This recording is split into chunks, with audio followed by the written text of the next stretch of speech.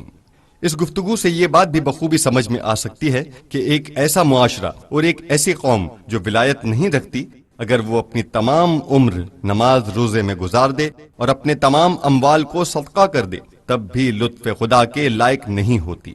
خلاصہ یہ ہے کہ اس بحث کی روشنی میں ولایت کے بارے میں موجود احادیث کے معنی سمجھے جا سکتے ہیں۔ انہی میں سے یہ معروف حدیث بھی ہے جس کے بعض جملات اور کلمات کو ہم بارہا دہرایا کرتے ہیں۔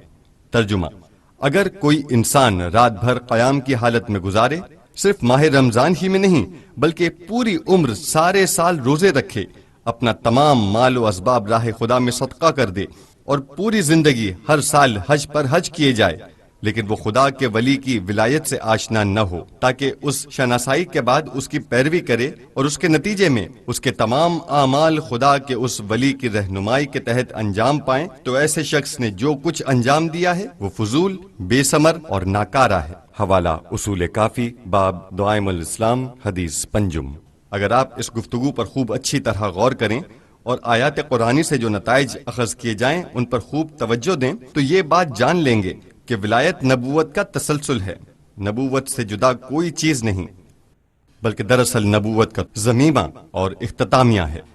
اب ہم دیکھیں گے کہ اگر ولایت نہ ہو تو نبوت بھی ناقص رہ جائے گی، لہٰذا ضروری محسوس ہوتا ہے کہ ہم نبوت کے بارے میں ایک مختصر سی گفتگو کریں، اس کے کلیات بیان کریں تاکہ ضمنی گفتگو کرتے ہوئے بتدریج ولایت کے موضوع میں داخل ہوں۔ البتہ یہ بات بتا دینا بھی ضروری ہے کہ اس موضوع پر گفتگو کرنا انتہائی دشوار کام ہے اور اسے تفصیل کے ساتھ بیان کرنا اس سے بھی زیادہ کٹھن، کیونکہ ولایت کے موضوع پر عام افراد کے اذہان میں اس قدر کمزور، کھوکھلے اور غیر منطقی مسائل جگہ بنا چکے ہیں کہ جب آپ قرآن اور حدیث کے متن سے مطابقت رکھنے والی درست بات بیان کریں گے تو ان دو میں سے کوئی ایک صورت پیش آئے گی، یا تو یہ کہ جو باتیں آپ بیان کریں گے وہ لوگوں کے اذہان میں موجود باتوں سے گڈمڈ ہو جائیں گی، اور یا یہ کہ جو کچھ ولایت کے عنوان سے بیان کیا جائے گا لوگ اس سے بیگانگی محسوس کریں گے۔ لہٰذا یہ بحث انتہائی مشکل اور دشوار ہے، لیکن ہم خدا کے فضل سے توفیق طلب کرتے ہیں اور کوشش کرتے ہیں کہ اس گفتگو کو چند دنوں میں مکمل کر دیں انشاءاللہ۔ رسول اللہ صلی اللہ علیہ وآلہ وسلم کی آمد کا مقصد کیا تھا؟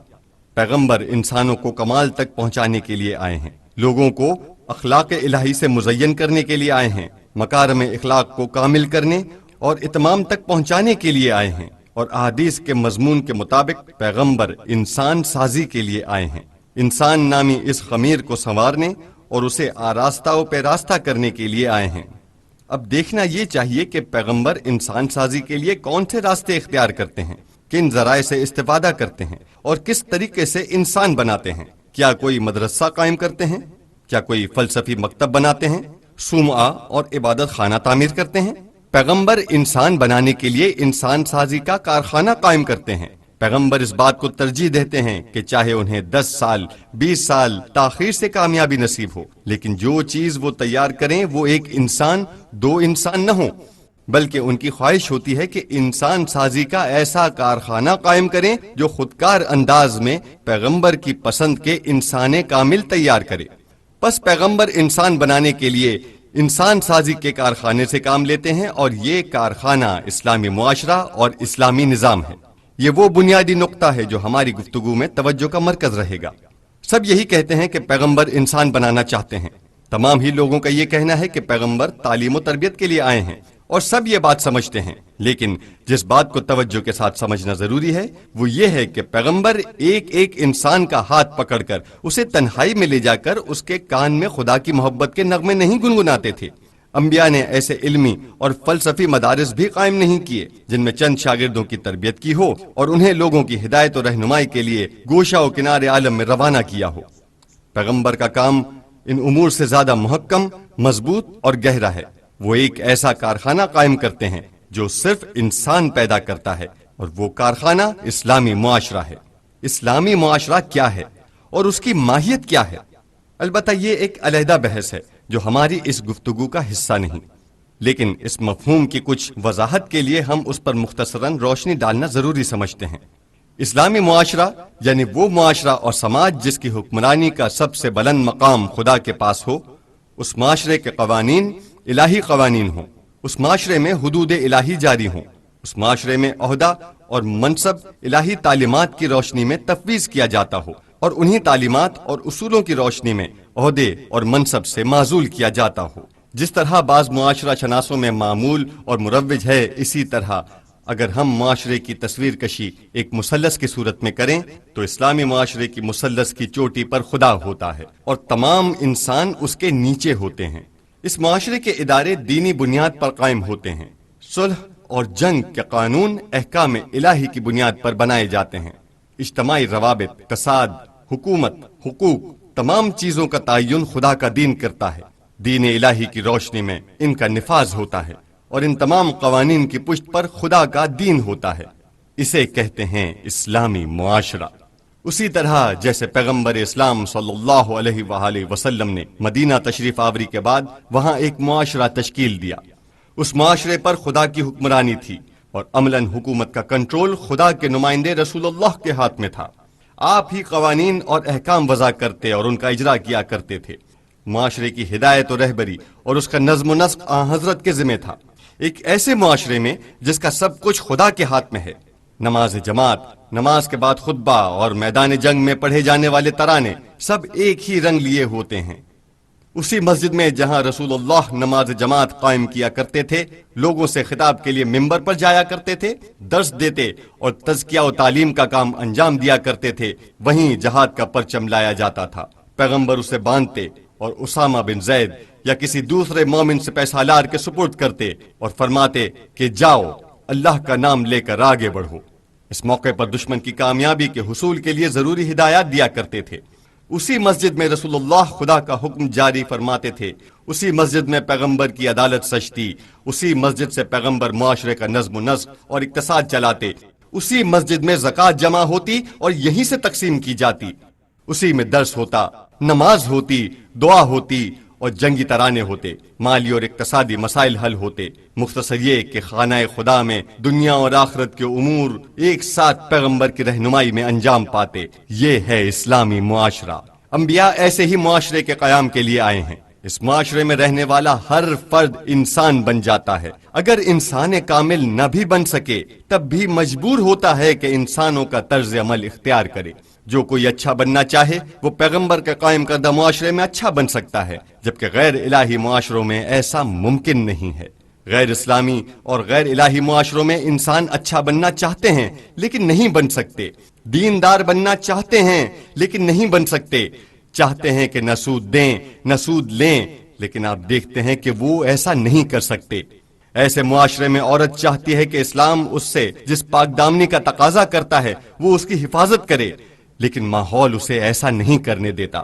اس معاشرے میں پائے جانے والے عوامل اور اسباب انسان کو خدا کی یاد سے دور کرتے ہیں۔ تصاویر، سنیما گھر، آزادانہ میل جول اور گفتگو، یہ سب باتیں انسان کو خدا سے دور کرتی ہیں اور انسان کے دل کو ذکر خدا سے بیگانہ کرتی ہیں۔ لیکن اسلامی معاشرے کا معاملہ اس کے برعکس ہوتا ہے۔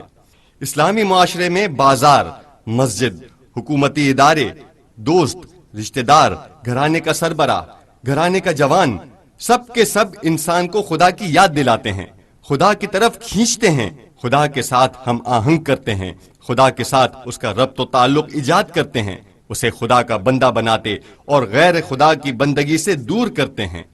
اگر پیغمبر کے زمانے میں اسلامی معاشرہ 50 سال قائم رہتا اور انہی کی قیادت برسر پیکار ہوتی، یا پیغمبر کے بعد علی ابن ابی طالب وہی رہبر و رہنما جنہیں پیغمبر نے معین فرمایا تھا پیغمبر کے جانشین بنتے، تو یقین جانیے 50 سال بعد اس معاشرے میں کوئی منافق نہ رہتا، تمام افراد معاشرہ حقیقی مومن بن جاتے۔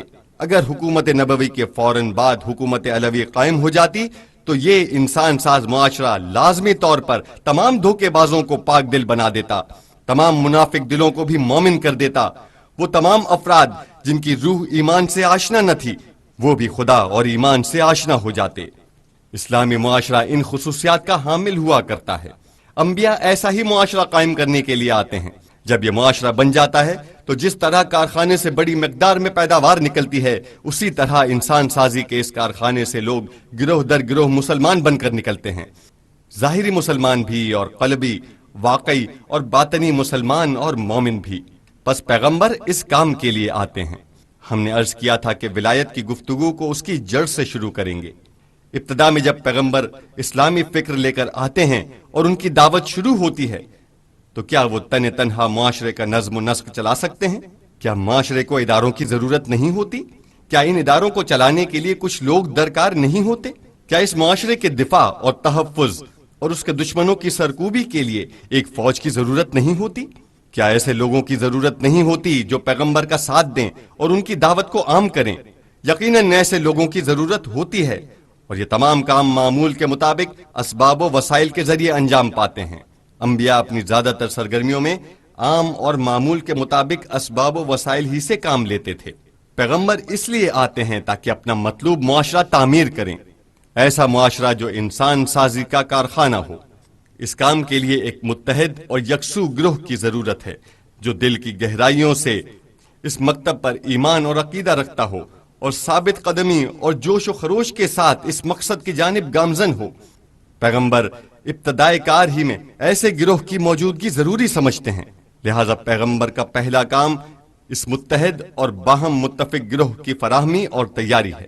لہذا وہ آیات قرآنی پر عمل کرتے ہوئے پیغمبر مواعظ حسنہ، آیات قرآنی اور اپنے کلام کی تاثیر کے ذریعے لوگوں کے دل خدا کے دین کی جانب جذب کرتے ہیں اور پہلے مرحلے میں انہیں اپنے گرد جمع کرتے ہیں۔ پیغمبر کے گرد جمع ہو جانے والے ان لوگوں کے ذریعے ہی ایک گروہ وجود میں آتا ہے۔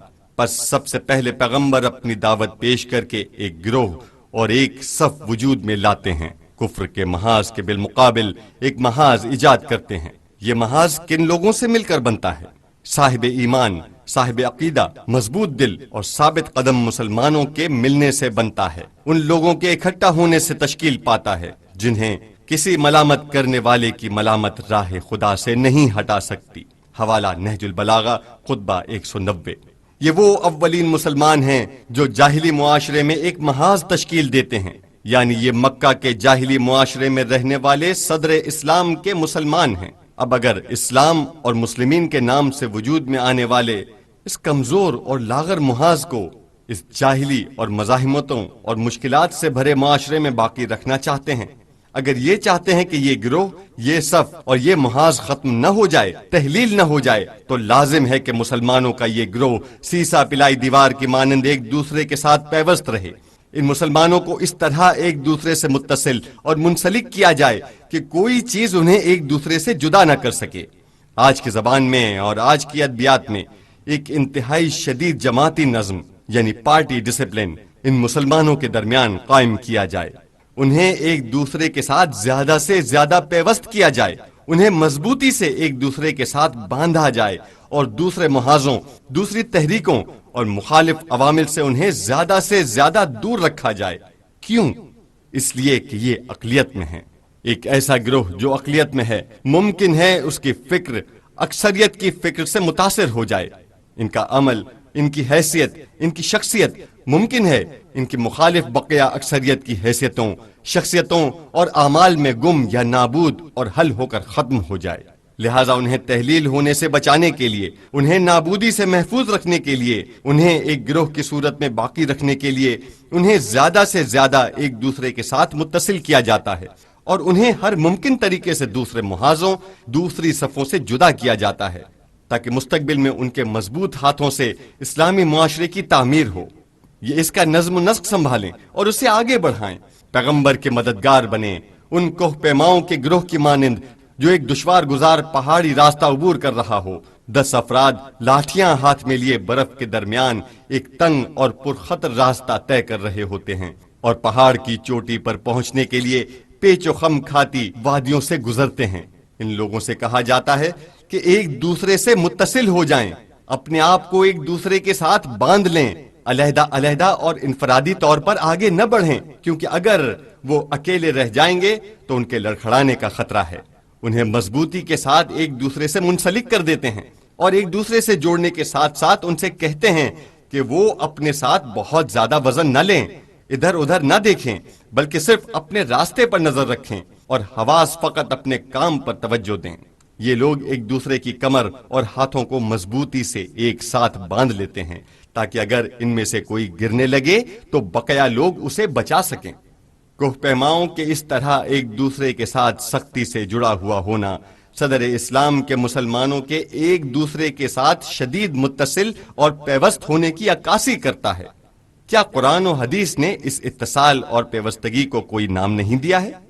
اسلام کے ابتدائی دور سے تعلق رکھنے والے مسلمانوں کی یہ پیوستگی جو انہیں آپس میں اس طرح جوڑتی ہے جس کا توڑنا ممکن نہیں، جو معاشرے میں موجود دوسری صفوں سے یکسر جدا ہوتے ہیں، سختی کے ساتھ ایک دوسرے کے ہاتھ میں ہاتھ دیے اور ایک دوسرے سے بندھے ہوئے ہوتے ہیں، کیا قرآن و حدیث میں انہیں کوئی نام دیا گیا ہے؟ جی ہاں، اس باہم پیوستگی اور اتصال کا نام ولایت ہے۔ پس قرآن کی اولین اصطلاح میں ولایت یعنی باہم پیوستگی اور ایک صف کی صورت میں یکجہت ہونا، ایک فکر رکھنے والے، ایک مقصد کی جستجو میں سرگرداں، ایک ہی راہ پر گامزن لوگوں کے ایک گروہ کا سختی سے آپس میں متصل ہونا۔ یہ لوگ ایک ہی منزل کی جانب گامزن ہوتے ہیں اور ایک ہی فکر اور ایک ہی عقیدے کو ماننے والے ہوتے ہیں۔ اس صف سے تعلق رکھنے والے افراد کو ایک دوسرے کے ساتھ زیادہ سے زیادہ متصل ہونا چاہیے۔ انہیں چاہیے کہ دوسری صف بندیوں، دوسرے مراکز اور دوسرے عناصر سے اپنے آپ کو جدا اور علیحدہ رکھیں۔ کیوں؟ اس لیے تاکہ ان کا خاتمہ نہ ہو جائے اور وہ دوسروں میں تحلیل نہ ہو جائیں۔ اس چیز کو قرآن کریم میں ولایت کہتے ہیں۔ پیغمبر اسلام حضرت محمد صلی اللہ علیہ وآلہ وسلم مسلمانوں کے اولین گروہ کو اس طرح پیوستہ اور متصل کرتے ہیں، انہیں ایک دوسرے سے جوڑتے ہیں، انہیں ایک دوسرے کا بھائی بناتے ہیں، انہیں ایک جسم واحد کی صورت میں ڈھالتے ہیں، ان کے ذریعے امت اسلامی تشکیل دیتے ہیں اور اسلامی معاشرہ وجود میں لاتے ہیں۔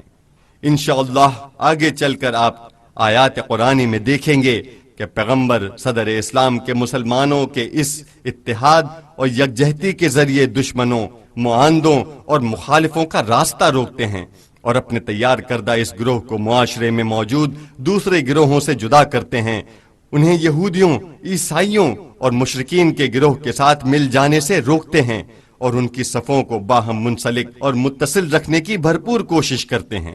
اس لیے کہ اگر یہ مسلمان اس حالت میں نہ ہوں، اگر ان کے درمیان ولایت نہ پائی جائے، اگر یہ ایک دوسرے کے ساتھ 100% پیوست نہ ہوں اور ان کے درمیان اختلاف وجود میں آ جائے، تو یہ اپنے کاندھوں پر پڑنے والی امانت کے اس بوجھ کو اٹھانے سے قاصر رہیں گے اور اس بار گراں کو منزل مقصود تک نہیں پہنچا سکیں گے۔ بعد میں بھی جب اسلامی معاشرہ ایک عظیم امت میں تبدیل ہو جاتا ہے، تب بھی ولایت کی ضرورت رہتی ہے۔ ایک امت کے لیے کس طرح کی ولایت ضروری ہے اور کس لیے یہ لازم ہے، اس کی وضاحت ہم بعد میں کریں گے، لیکن ہم اگر یہیں ٹھہر کر کچھ غور کریں تو وہ ولایت جس کا ذکر شیعہ کرتے ہیں، اس کا کچھ مفہوم ہم پر واضح ہو جائے گا۔ ظلمت سے بھری ایک دنیا میں، ایک جاہل سماج میں، ایک چھوٹے سے گروہ کو اپنی بقا کے لیے باہم مربوط اور متصل رہنے کی ضرورت ہے۔ اگر وہ گروہ باہم پیوست اور جڑا ہوا نہ ہو تو اس کا باقی رہنا اور اپنی زندگی جاری رکھنا محال ہے۔ ہم نے مثال کے طور پر مکہ کے جاہل معاشرے میں اسلام کے ابتدائی دور کے مسلمانوں کے گروہ یا پہل مدینہ میں آنے والے مسلمانوں کے گروہ کا ذکر کیا۔ اس کی دوسری مثال تاریخ اسلام کے آغاز میں شیعہ مخالف اور اسلام مخالف خلافتوں کے زمانے میں شیعوں کا چھوٹا سا گروہ ہے۔ کیا شیعہ آسانی کے ساتھ باقی رہ سکتے ہیں؟ کیا پروپیگنڈے کے حربے، پابندیاں، قید خانے، اذیتیں اور قتل و غارت اس بات کی اجازت دیتے تھے کہ یہ گروہ باقی رہ سکے؟ اور وہ بھی شیعوں کی مانند ایک فکری گروہ جو اپنے زمانے کی حکومتوں کا بھرپور مخالف اور ان کے لیے درد سر تھا۔ لیکن اس کے باوجود یہ گروہ کیسے باقی رہ گیا؟ اس لیے باقی رہ گیا کہ ولایت نے شیعوں کے درمیان ایک حیرت انگیز پیوستگی اور شیرازہ بندی پیدا کر دی تھی، تاکہ اس ولایت کے زیر سایہ شیعہ تحریک وہاں پائی جانے والی دوسری طرح کی تحریکوں کے درمیان محفوظ رہ سکے۔ آپ ایک بہت بڑے دریا کا تصور کریں جس میں کئی اطراف سے پانی داخل ہو رہے ہیں. یہ پانی تیز رفتاری کے ساتھ حرکت میں ہے اور دریا کی سطح متلاطم ہے. اس پر گرداب وجود میں آ رہے ہیں. پانی آپس میں پیچ و خم کھا رہے ہیں. ایک دوسرے سے مختلف طرح طرح کے پانی اس دریا میں ایک دوسرے سے ہو رہے ہیں اور ایک دوسرے کو تحلیل کر رہے ہیں. ایک دوسرے سے ٹکرا رہے ہیں اور دریا آگے بڑھ رہا ہے. ان آلودہ اور گدلے پانیوں کے درمیان میٹھے، صاف، لطیف اور شفاف پانی کا ایک دھارا بھی رواں دواں ہے جو اس بہاؤ میں ایک عجیب انداز سے آگے بڑھ رہا ہے. یہ پانی محفوظ اور سلامت ہے اور حیرت انگیز بات یہ ہے کہ کسی صورت اس کا رنگ خراب نہیں ہوتا. یہ کسی صورت دوسرے پانیوں کی تلخی اور کھارا پن اختیار نہیں کرتا. اپنے اسی میٹھے ذائقے، اسی شفاف رنگت اور اسی خالص پن کو محفوظ رکھتے ہوئے آگے بڑھتا رہتا ہے. آپ اموی اور عباسی دور کے عالم اسلام کو اس دریا سے تشبیہ دیں جس میں طرح طرح کے فکری، سیاسی اور عملی تحریکیں ایک دوسرے کے دوش بدوش چل رہی تھیں. آپ اول سے آخر تک نگاہ ڈالیے. آپ تشیع کی تحریک کو دیکھیں کہ وہ اس عجیب طوفان کے درمیان پانی کی ایک باریک لکیر کی مانند ایک ناچیز اور معمولی شے نظر آئے گی، لیکن اس طرح کہ اس نے اپنے آپ کو محفوظ رکھا ہوا ہے. کسی صورت آلودہ نہیں ہوئی ہے، کسی صورت اس کا ذائقہ خراب نہیں ہوا ہے. ہرگز وہ اپنی شفافیت سے محروم نہیں ہوئی ہے. ہرگز اس نے دوسرے پانیوں کے رنگ، بو اور ذائقے کو اختیار نہیں کیا ہے. وہ باقی رہی اور مسلسل آگے بڑھی ہے. لیکن وہ کیا چیز ہے جس نے اس کی حفاظت کی ہے؟ وہ کیا شے ہے جو اس شیعی تحریک کی بقا کا سبب بنی ہے؟ وہ اس ولی کا وجود ہے جو لوگوں اور اپنے پیروکاروں کو ولایت کی تلقین کرتا ہے، انہیں ایک دوسرے کے ساتھ جوڑتا ہے، انہیں ایک دوسرے کے لیے مہربان کرتا ہے، ان کے درمیان ولایت کی ترویج کرتا ہے اور اس صف میں موجود افراد کے اتحاد و اتفاق اور یکجہتی کی حفاظت کرتا ہے. شیعی ولایت کا ایک پہلو یہ ہے جس پر بہت زیادہ زور دیا گیا ہے. اس کے اور بھی پہلو ہیں، ہم ان کا بھی جائزہ لیں گے. پس ولایت یعنی باہم پیوستگی، ایک دوسرے سے جڑے ہوئے ہونا. قرآن مجید مومنین کو ایک دوسرے کا ولی قرار دیتا ہے اور سچے صاحبان ایمان کو ایک دوسرے سے متصل اور باہم پیوست سمجھتا ہے. ہماری روایات میں شیعہ کو مومن کہا جاتا ہے. اس تصور کی روح سے ایمان سے مراد ولایت پر مبنی خاص شیعی طرز فکر کا حامل ہونا ہے، یعنی اسلام کو شیعی نقطہ نظر سے اپنانا اور جس منطق سے شیعہ اسے ثابت کرتے ہیں اس منطق سے اس کا اثبات کرنا. ہم دیکھتے ہیں کہ ائمہ علیہ السلام کے زمانے میں اس قسم کے شیعوں کو ایک دوسرے کے ساتھ مربوط، متصل اور باہم پیوست کیا گیا. انہیں ایک دوسرے کا بھائی بنایا گیا تاکہ وہ تاریخ میں شیعی تحریک کو محفوظ رکھیں. اگر ایسا نہ کیا گیا ہوتا تو شیعہ ختم ہو جاتے، ان کے افکار نابود ہو جاتے، جیسا کہ بعض دوسرے فرقوں کے ساتھ ہوا ہے کہ انہوں نے اپنا رنگ کھو دیا ہے، ختم اور نابود ہو گئے ہیں.